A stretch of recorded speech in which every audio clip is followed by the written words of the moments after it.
Maju. Jalan ya.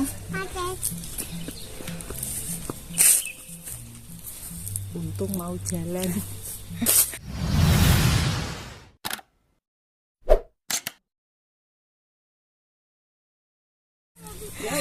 Kalau nggak mau jalan minta gendong, capek.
Yeay,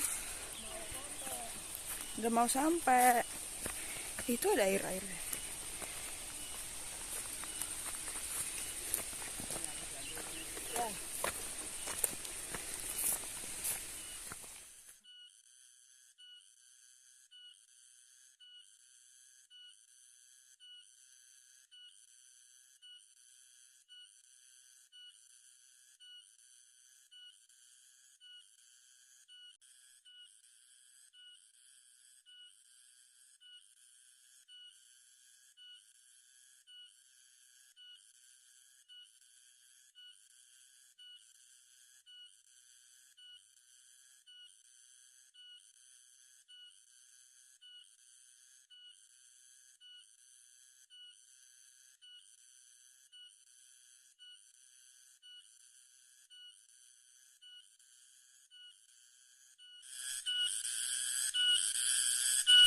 Kita udah sampai di air terjunnya.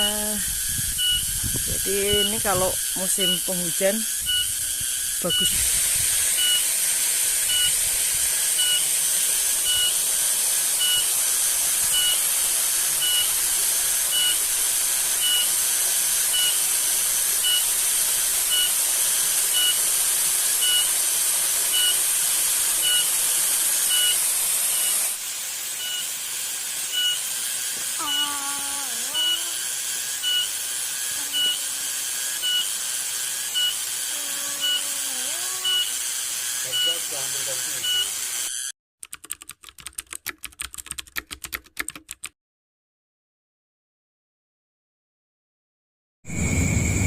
Gini loh, kalau kamu membandingkan zaman sekarang karena kamu punya sleeping bag,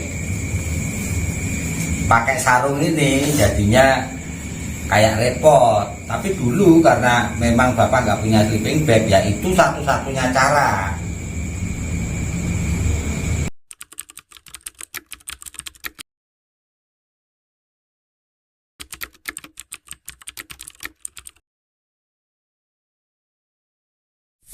Kita udah sampai di air terjunnya.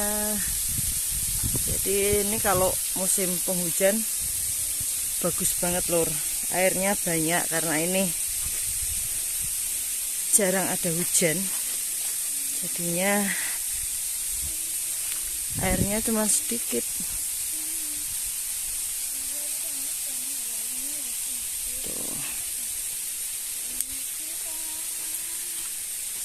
Kita lihat yang di sana.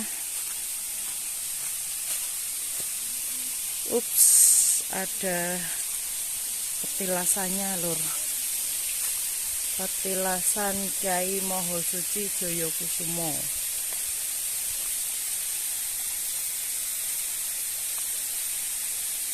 Di mana ya?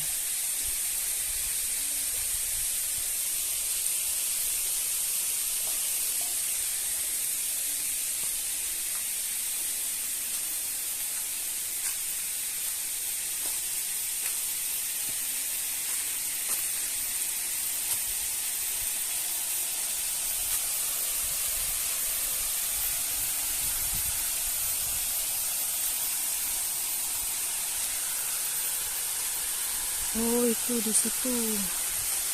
Bentar.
Di dekat petilasan ada hiu.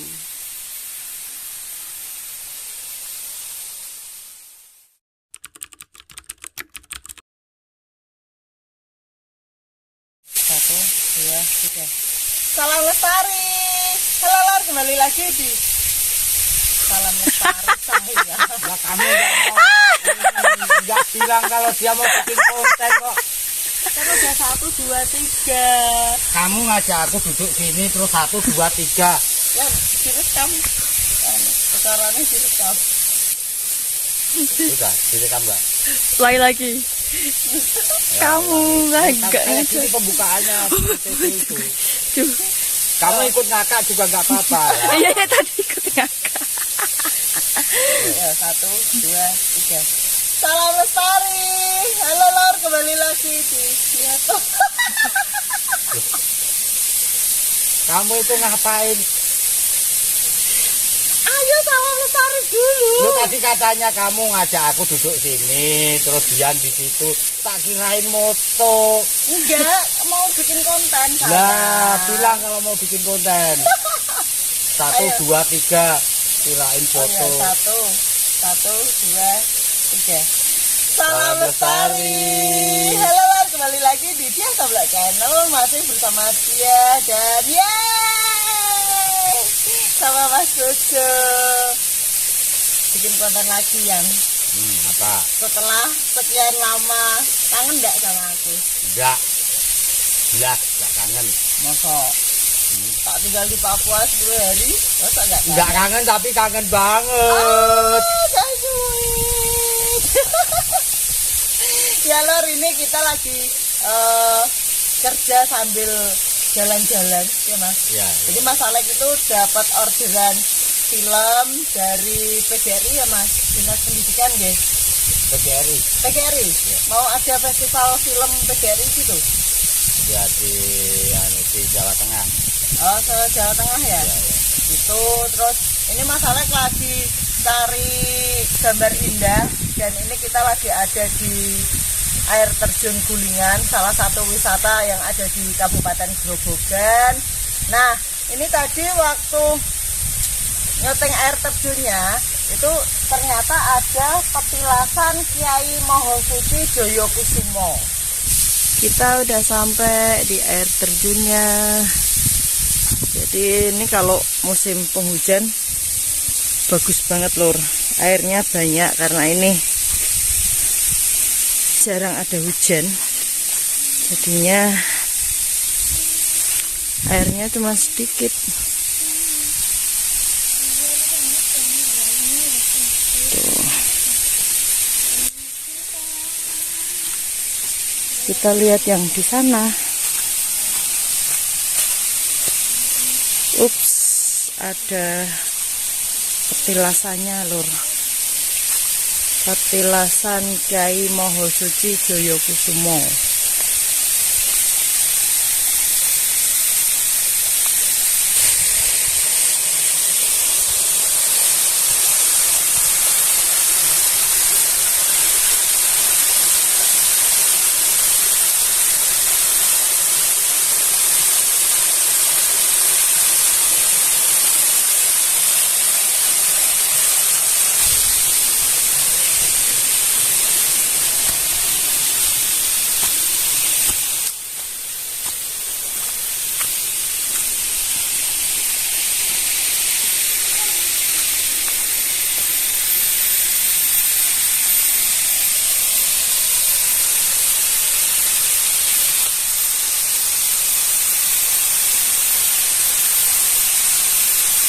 Nah tadi tuh aku udah ke sana mas, sana terus ada bungkus hiu juga di sebelah petilasannya itu.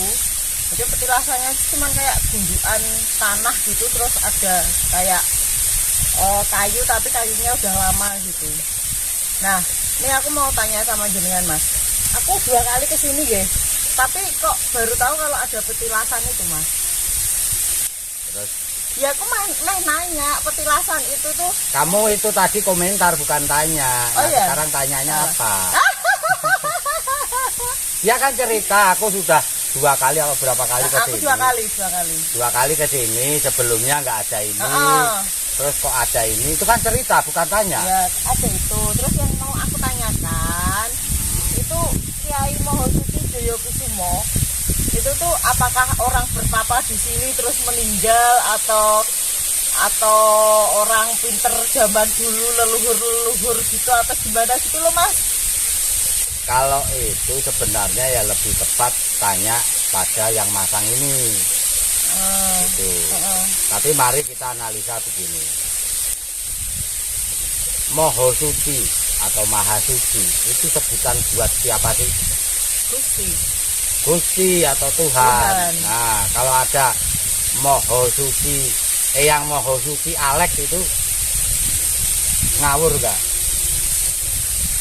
Ya harusnya tidak pakai Mahosuci Ya, Alex. berarti itu tidak merujuk pada gelar atau nama yang sebenarnya. Paham? Eyang Mahosuci tidak ada, manusia Mahasuci itu tidak ada. Sudah. Terus siapa? Joyokusumo itu bisa merupakan nama orang yang sebenarnya. Kalau orang Jawa nama Joyokusumo itu biasa, wajar. Joyo itu berjaya, kusumo itu bunga. Nah, ya. Nah, ya, bunga yang berjaya. Nah, ingat enggak kembang wijaya kusuma? Ya, tahu. Nah, itu pusaka yang bisa untuk menghidupkan orang yang sudah mati itu. Nah, itu kan mitos. Nah, jadi ada beberapa kemungkinan tentang Eyang Joyokusumo ini. Jelas dia bukan apa betul-betul seorang pendeta yang sudah mendekati Tuhan. Saya kok nggak percaya kalau itu ya. Bisa saja dulu ada orang yang bernama Mbah Joyokusumo, dia pernah bertapa di sini karena situasinya memungkinkan. Jadi kayak air terjun ini ya. Kameranya belokkan ke sana tuh. Nah, itu di bawah air terjun itu kan ada ceruk. Oh iya. Nah, orang Jawa suka bertapa di tempat-tempat seperti itu. Terus di sana itu juga ada. Jadi ada banyak tempat-tempat seperti itu. Oh iya, itu ada yang di bawahnya itu ya. Nah, terus di bawah ini kan air terjun bertingkat. Jadi ini turun ke sini, nanti dari sini turun ke bawah. Nah, ke bawah itu juga ada gua. Oh iya. Nah, itu lebih sering dipakai untuk bertapa. Jadi gua yang di bawah yang itu. di bawah. Nah, kalau kata masyarakat tempat itu ingin Gitu. Kalau aku bilang bukan wingit tapi licin, kalau kepleset kaki bisa patah itu kalau jatuh. Itu bisa. Nah, bisa juga itu gelar dari jin yang ada di sini. Jadi bisa aja orang bertapa di sini, terus ada jin yang bisa menyerupai, terus bilang sama yang bertapa tadi, bojoku, jenengku Eyang Maha Suci Jaya Kusumo, itu bisa. Gitu. Jadi ada beberapa kemungkinan. Tapi itu jelas bukan tempat pemujaan Tuhan. Paham? Karena Tuhan dipuja dimanapun sama saja.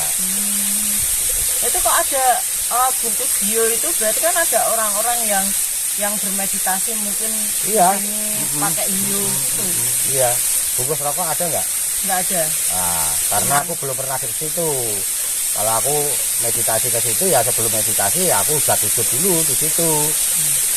Mas, terus gini, menurut jenengan nggih, ini kan bisa merasakan wingit atau tidaknya. Lah menurut jenengan petilasan Bentar. Ini datang dia. oh, Ya, sudah lanjut. nggak apa-apa. Nggak apa-apa. Oh ya. Oke, ini ya. Ya, Mas, jenengan kan bisa merasakan aura-aura mistis gitu kan? ya sedikit-sedikit bisa. Nah, menurut jenengan, petilasannya Mbah Maha Suci Jaya Kusumo itu menurut jenengan itu wingit enggak?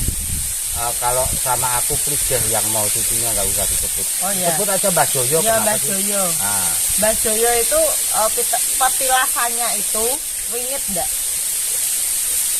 tergantung orangnya. Jadi kalau di sini dia percaya bahwa ini wingit, maka yang datang akan lebih besar. Oh gitu.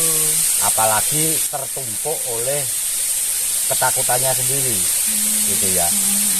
Tapi kalau nggak percaya bahwa yang di sini itu terlalu wingit, ya yang datang juga nggak terlalu nggak terlalu apa ya, mistiknya nggak akan terlalu tinggi. Berarti kayak menyesuaikan apa yang di ini manusia gitu ya? Jin begitu.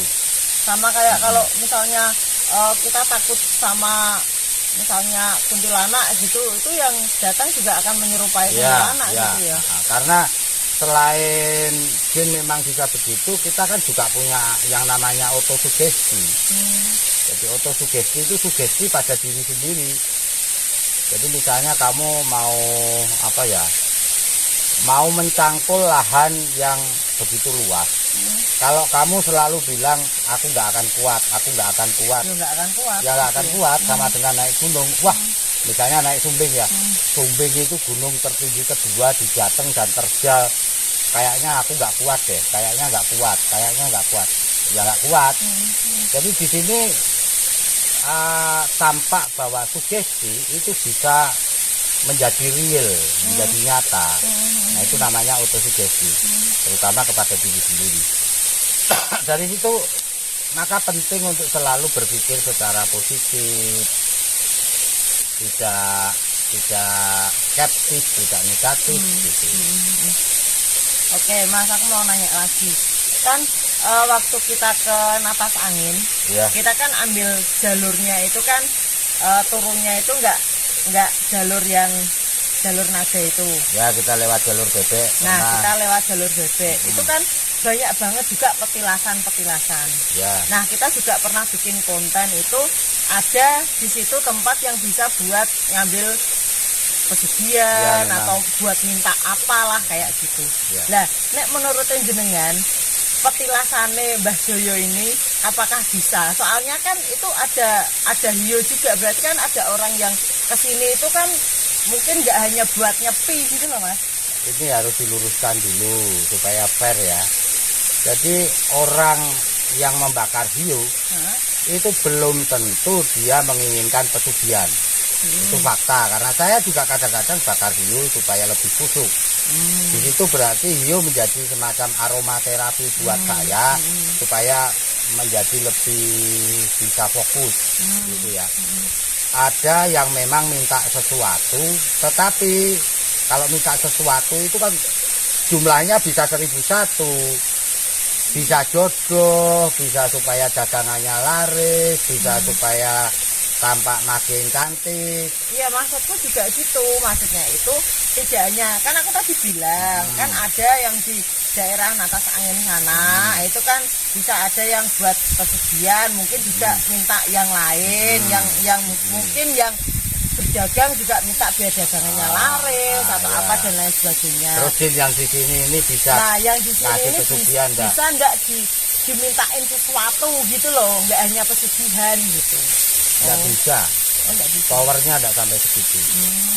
Kalau tempat yang bisa untuk pesugihan itu kita mau masuk aja, itu pasti sudah Auranya ya. iya, kita sudah apa kayak apa mengkorok gitu loh.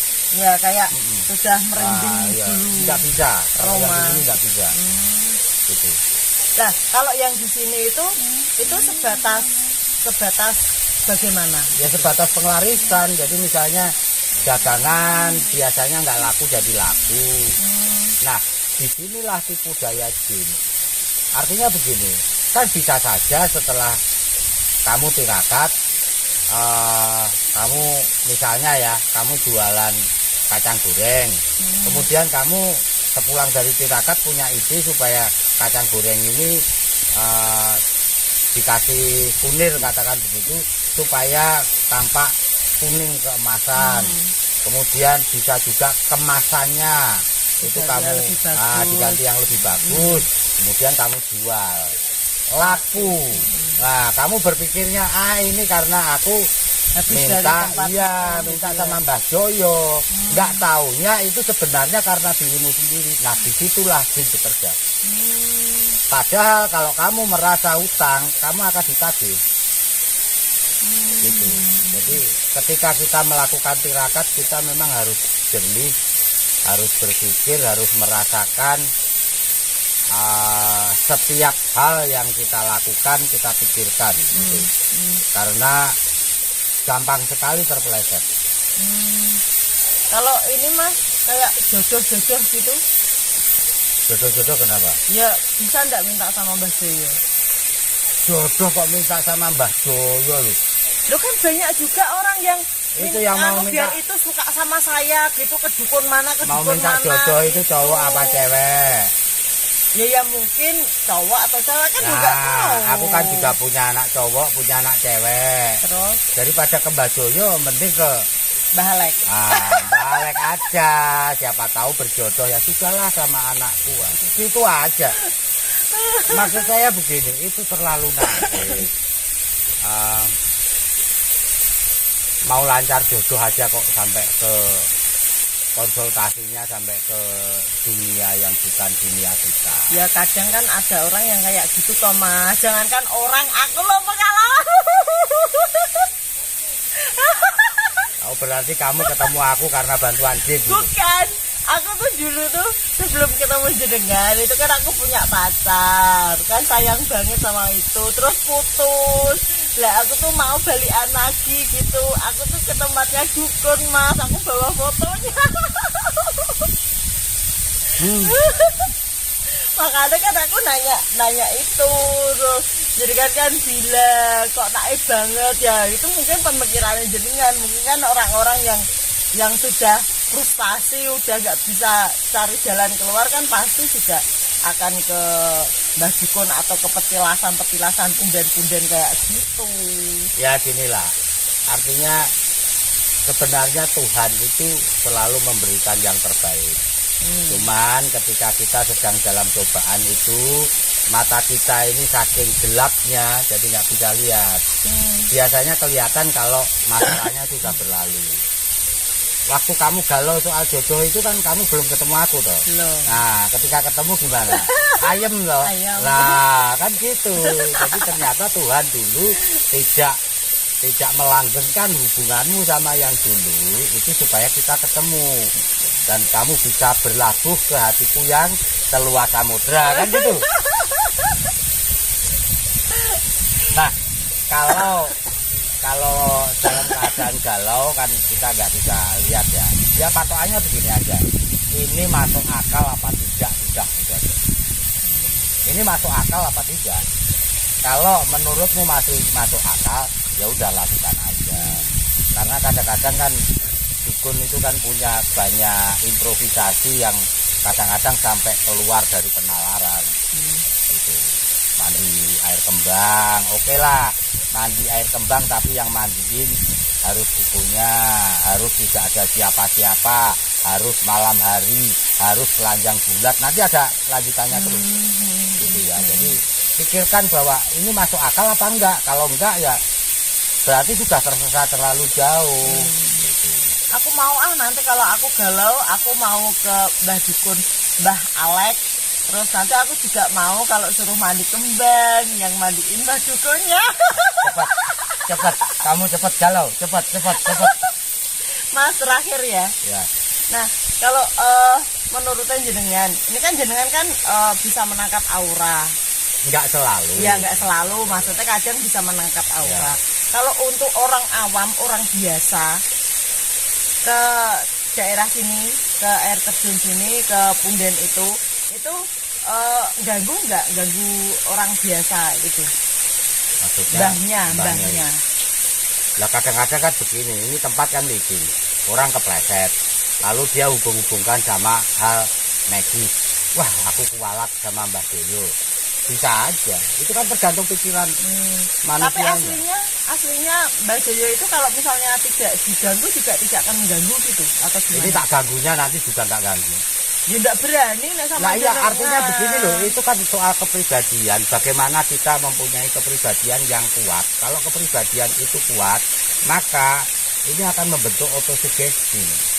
Tidak ada yang akan mampu menggangguku kecuali atas izin Tuhan, kan begitu. Itu jadi itu penting.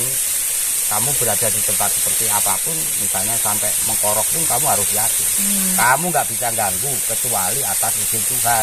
Nah kalau atas izin Tuhan itu mau di kota, mau di jalan, kan bisa aja naik mobil nabrak bokong truk.